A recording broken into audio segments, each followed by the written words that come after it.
This is Dr. Lewis Blevins of Pituitary World News with another in our series of videos pertaining to the radiology of the pituitary gland.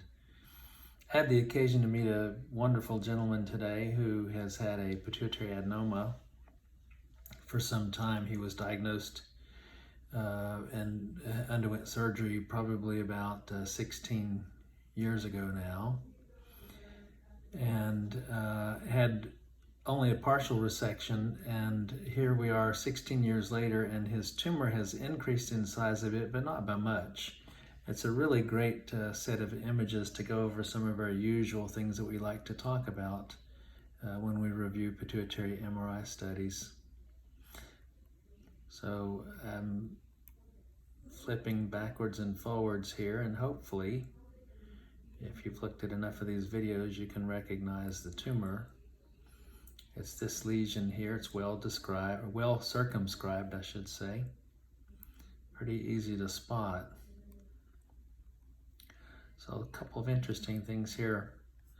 This is the pituitary infundibulum headed off to the left side of the sella.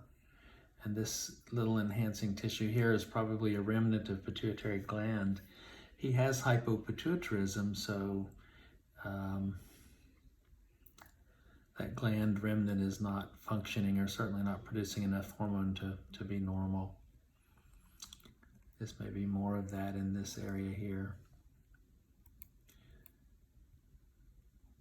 This is the visual pathways.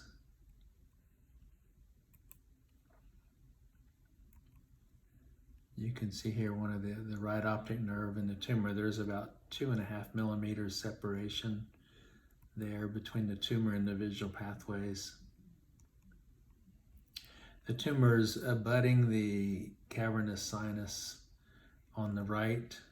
It's in contact with the carotid artery. There's probably invasion on this side.